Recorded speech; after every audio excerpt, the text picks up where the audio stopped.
આપણે જે સાંભળેલું હતું ને કે ગાયો લીધી એની પેલા કે આ ગાયને આટલી આટલી બીમારીઓ આવે, એને સુગર ઘટી જાય, આ થાય, ફલાણું થાય, ઢીકણું થાય, લતો મારે, દોવામાં પ્રોબ્લેમ કરાવડાવે, થોડોક ટાઈમ 2-4 મહિના દોવા દે અને પછી 5-7 મહિના 10 મહિના સુધી રાખવી પડે. હકીકતમાં ઈ પ્રોબ્લેમ્સ નો ગીરમાં તો છે જ નહીં. ગીર નસલ છે ઈ ગીર એરિયામાં વધારે સક્ષમ છે કે ઈ સારું છે.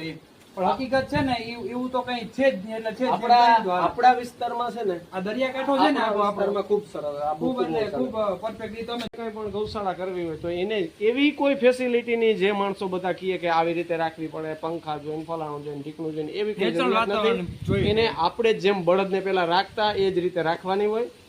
અને જે એની મૂળભૂત જરૂરિયાતો છે ને એમાં ક્યાંય કમી નહીં આવવા દેવાની.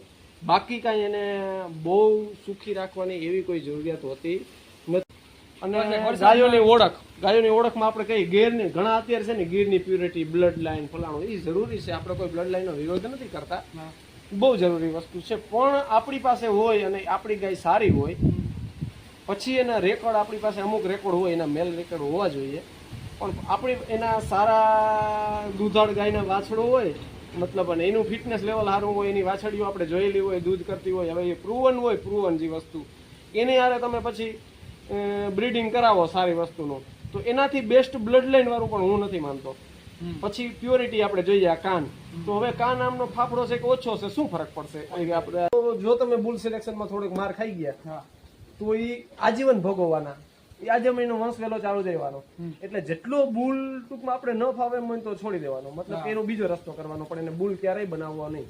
7 લીટર નીચે દૂધ હોય ને ઈ ગાયનું કોઈ દિવસ બુલ નહીં બનાવવું. પેલી પ્રાયોરિટી આ સમયના પ્રમાણમાં મિલ્ક પેલો રેકોર્ડ જોવાનો, પછી એની પેડિગ્રી જોવાની, ફિટનેસ જોવાની, આ બધી વસ્તુ બહુ જોવા જરૂરી છે. અને મારા શાઇનિંગમાં છે ને જે મારી ગાયો છે ને જેટલી, એમાં આના જેવી સ્કિન શાઇનિંગ કોઈ નહીં નથી.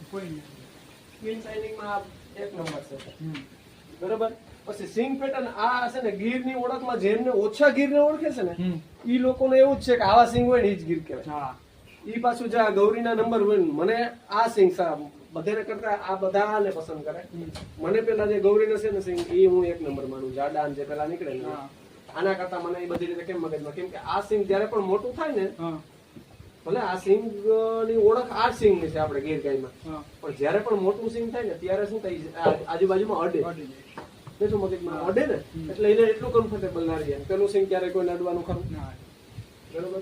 એટલે એ માટે પેલું એ પછી કાન છે ને આ જે ઓછા છે પણ આથી જરીક મોટા હોય ને કાન, પછી મોઢાથી મોટા કાન જ ના હોવા જોઈએ કોઈ દિવસ. વારંવાર એ નીચે અડ્યા કરે જેનાથી એને ઇન્ફેક્શન થવાના ચાન્સ છે. જો પેલા આ ગાય કાન મોટા થાય, કાન મોટા છે સૌથી બ્યુટીમાં વધારે બરોબર. અને આ લીલડી કહેવાય. લીલડી આની કિંમત બહુ હોય. અને આના લીલડી વાછડું તમે હોય ને તો એને માણસોને બહુ કિંમત હોય. પણ એ છતાં પણ જો અમારે ગોરો વાછડો છે, આપણે લીલડા જ કરતા પણ છે ને થોડું કલર કોમ્બિનેશન કરતા તમે એને રેકોર્ડ એના સિવાય તમારે ક્યારેય જવાનું જ નહીં. આપણા જે અમુક સિદ્ધાંતો મૂકવાના નહીં કોઈ દિવસ. આ પેલું વેતર વ્યાણી તો કેટલું દૂધ આપતી? આ પેલું વેતર 7 લીટર દૂધ આપતી. અને દોવામાં છે ને એકદમ કમ્ફર્ટેબલ. દોવામાં સૌથી સારી આ ગાય. ઘણા બધા વિડિયા હે આપણા યુટ્યુબમાં. ઘણી વખત મેં દોઈ. હું તો ક્યારે આવતો આનું જે આવનું જે ફિટનેસ છે ને એ નંબર 1. પછી બોડી સ્ટ્રક્ચર નું ફિટનેસ બહુ સારું. એટલે આવી ગાયો હોય ને, આવી ગાયો એના તમે વાછડાને સારા મિલ્ક વાળા વાછડા હોય એને તમે બનાવો ને તો એ સારું કહેવાય. એમ એને બનાવી શકાય. આ ગાય આ જ ગાય, આ જમના જ ને, જમના આ મારી ભાભીને ટૂંકમાં આટલી એના ઉપર લાગણી છે ને, જમના ને એના ઉપર છે ને, ભાભીને જમના ઉપર. એટલે એ તમે વાત જવા દે. આમ ઘણી વખત વિડીયામાં તમે જોવો ને તો એમ થાય કે વિડીયા તાજી કમ મૂકી, બાકી આમ રિયલ માં અમે બેન કોઈ એકબીજા વિના રહેતી જ ના હોય. ઘણી વખત જોયું વિડીયા કોઈ ઉતારી ના દે એટલે બહુ ઓછા હોય. નકર એના ભેગું અમે લેવા ગયા ને વિજય, એમને ખાલી ફોટામાં વિડીયામાં જોઈ અને ગયા હતા ને, વિડીયો થોડોક ઉતારવામાં શું થાય કે હાઈટ બોડી અમે ધારી હતી ને એટલી બધી હાઈટમાં આવી ગાય હોય તો બહુ કહેવાય એમ. અને અમે લેવા ગયા હતા, હકીકતમાં હાઈટ તો થઈ ગઈ જ છે પણ ત્યારે એટલી નહોતી એમ. જયારે તઈ નહોતી, નબળી હતી, અમરેલી લીધી નબળી હતી. અમે ડાયરેક્ટ અમરેલી એમને બોલેરો લઈને ભરવા ગયા હતા. દર્શીને સાથે રડી લીધી કા તો કે ના લઈ જાય પપ્પા ને ચાલો. તો તો ભરો. યાદ ન્યુટ્રિશનની બહુ કમી હતી આને, બહુ એટલે બહુ ટૂંકમાં બધી કમી જ કહેવાતી એવું હતું. એટલે આ ગાય ટૂંકમાં હું લઈ જ ના શકું જો કાયદેસર હોત ને તો આપણે આની આટલી હેસિયત નથી આપણી કોઈની કે આપણે આને ઉપાડી શકીએ કિંમત એની. જે મારી જે જાણે પાસે છે ને થઈ ગયા એને પછી ખબર જે છે. ગાય હતી ને ઈ ભાઈ પાસે જ ટૂંકમાં એને જ એટલા ઘરાક આવની ઘણા એવા પ્રશ્નો હોય કે ગાયું જ મફત આવે, પૈસા એટલા જણ થોડી ગાય આવે એમ. આ ગાય નું છે ને તૂટેલ કહેવાય પણ એટલું બધું તૂટેલું ના કહેવાય. હમ. બરોબર. હમ. આજે અમુક ને અહીં સુધી સેટું હોય, નીચે થામ ના રહી શકે. હા. આ આચર મોટા હોવાને કારણે હા. થોડુંક આપણે એવું લાગે, હા.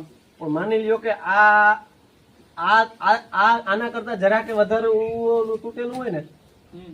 એટલે એ નકામું. એટલે લાંબો ટાઈમ માટે દોવાનું હું કહું, જે બોડી ફિટનેસ વાળી હોય ને હમ. ગાય હમ. એને ઈ પ્રશ્ન ઓછા થાય.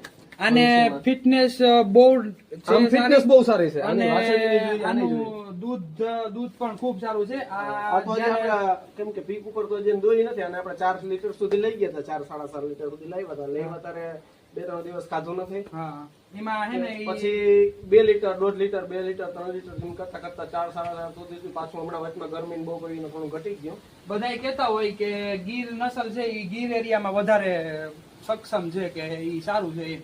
પણ હકીકત છે ને એવું તો કઈ છે જ નહીં. એટલે છે જ નહીં. આપણા વિસ્તારમાં છે ને આ દરિયાકાંઠો છે ને આપણા આપણો વિસ્તારમાં ખૂબ સરસ આ બહુ ખૂબ એટલે સરસ. ખૂબ પરફેક્ટલી તમે જોઈ શકો. એના પેલા જો ફોટાઈ પણ છે. ગાયો જ્યારે મેં લીધી ને, ગાયો લીધી ને આપણે હા. એની પહેલા તો આપણે બધું હેબ્રોનિક આમ થાય, ફલાણું થાય, ઢીકણું થાય, એને સુગર ઘટે, એને બીમાર બહુ પડે, એ મેનેજમેન્ટ ઉપર બધું વધારે આવું થાય, ફલાણું થાય, ઢીકણું થાય, લતો મારે, દોવામાં પ્રોબ્લેમ કરાવડાવે, થોડોક ટાઈમ 2-4 મહિના દોવા દે અને પછી 5-7 મહિના 10 મહિના સુધી રાખવી પડે. હકીકતમાં ઈ પ્રોબ્લેમ્સ નો ગીરમાં તો છે જ આપણે નહીં. નિરાકરણ વિચારીને જ આપણે ગાયો લાવ્યા હતા. બરોબર કે એ problem જે- ગીરમાં ઓછા છે. આવા જે પ્રોબ્લેમ પણ ઈ પ્રોબ્લેમ નથી હકીકતમાં. એવા કોઈ પ્રોબ્લેમ હકીકતમાં મને કઈ થયા જ નથી. મને પ્રોબ્લેમ એક અત્યારે એ છે કે સારી ગાયો તમે રાખો તો સારા ધણખૂટ છે ને એ પસંદ કરવા પડે. એટલે એની માટે એઆઈ સિવાય અત્યારે મારી પાસે કોઈ ઓપ્શન છે નહીં. એટલે હું એઆઈ કરું છું. પણ મને એઆઈ છે ને એ ખરેખર આનો કાયમી ઉપાય છે જ નહીં. આનું મેન છે ને નેચરલ બ્રીડિંગ. નેચરલ એને એકે ના લાગે.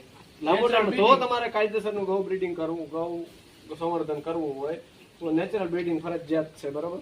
અને એઆઈ માં શું થાય કે તમને ઘણી બધી વેરાયટી મળે અલગ અલગ. જો આ આપણે બધી એઆઈ ની વાછરડી છે, તમે બધા અલગ અલગ જોવા મળ્યા. આ છે મોરલો ની વાછરડી છે. હા. બસ જીએલડીબી મોરલો છે ને એને. બરોબર. ઓલી 1057 છે, આ 1037 છે. એમાં પણ મેં બીજા ધણકૂટ નહીં ટ્રાય તો કરી લીધી, પણ હવે એના કન્સીવ રેશિયો ઓછા હોય કે હું હોય મારે સક્સેસ ના મળી. મેં સાગરના મુકાવેલા છે, બધાની આપણે ટ્રાય કરી પણ બહુ એમાં જમાવટ ના લીધી સારો થાય એમાં. અને આ પછી એસએજી ને આપણે જે આવે ને એના થોડાક કન્સીવ રેશિયો વધારે હોય ને એમાં આપણે સક્સેસ ગયા ને બહુ લાંબો ટાઈમ એઆઈ કરાવવામાં નુકસાનમાં જઈએ આપણે. એને પછી conceive ન થાય ને લેક્ટેશન લંબાઈ જાય એટલે નુકસાનમાં જઈએ. ઇકોનોમિકમાં ફેરફાર હા, થાય. બધી રીતે ના પોસાય. બરોબર.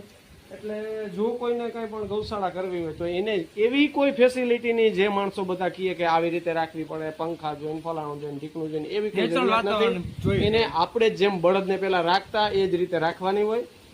અને જે એની મૂળભૂત જરૂરિયાતો છે ને એમાં ક્યાંય કમી નહીં આવવા દેવાની. બાકી કાંઈ એને બહુ સુખી રાખવાની એવી કોઈ જરૂરિયાત હોતી નથી. બરોબર. બાકી તો તમને ખ્યાલ જ છે હા. કે આમાં આપણે જો આમાં કઈ ફેસિલિટી આપણી પાસે છે જ નહીં. બરોબર. પણ આમ ગાયો જો ખુશ છે બધી. હા, ખુશ છે. વાતાવરણ, પવન. બરોબર. એટલે મેન એની જરૂરિયાત હોય. અને એટલે વરસાદમાં- ગાયોની ઓળખમાં આપણે કઈ ગીરની ઘણા અત્યારે છે ને ગીરની પ્યુરિટી, બ્લડ લાઈન, ફલાણું એ જરૂરી છે. આપણે કોઈ બ્લડ લાઈનનો વિરોધ નથી કરતા, હા. બહુ જરૂરી વસ્તુ છે. પણ આપણી પાસે હોય અને આપણી ગાય સારી હોય પછી એના રેકોર્ડ આપણી પાસે અમુક રેકોર્ડ હોય, એના મેલ રેકોર્ડ હોવા જોઈએ. પણ આપણી એના સારા દૂધાળ ગાયના વાછડો હોય, મતલબ અને એનું ફિટનેસ લેવલ સારું હોય, એની વાછડીઓ આપણે જોયેલી હોય, દૂધ કરતી હોય, હવે એ પ્રૂવન જે વસ્તુ એની હારે તમે પછી બ્રીડિંગ કરાવો સારી વસ્તુનું તો એનાથી બેસ્ટ બ્લડ લાઈન વાળું પણ હું નથી માનતો. પછી પ્યોરિટી આપણે જોઈએ. આ કાન તો હવે કાન આમનો ફાફડો છે કે ઓછો છે શું ફરક પડશે? આપણે આ ગોરલ છે એના કાન ઓછા કહેવાય, એમ આપણે એમ કહીએ ને તો ઓછા કહેવાય કાનમાં બીજાની સમકક્ષ. તો એ હું આપણે માટે શું નડતર આવે? બીજું બધું કાયદેસર હોય તો એક તો રૂપાળું ઓછું લાગે જ ને, બીજું તો કઈ ઇસ્યુ નથી. પેલા કોના કાન બહુ સરસ છે, આના કાન ઓછા છે. પછી કોઈનું પૂછ નીચે ઓછું હોય કે ઊંચું હોય શું ફરક પડે? એ કઈ આપણે ફરક નથી પડતો. માયને એ નથી રાખતું. માયને શું રાખે? Important વધારે આપે આ તો શું છે કે ગીર છે ને એમાં આટલી વસ્તુઓ છે, સાચી વાત છે, કેમ કે એને આપણે પ્યોર ગીર ગણીએ છીએ.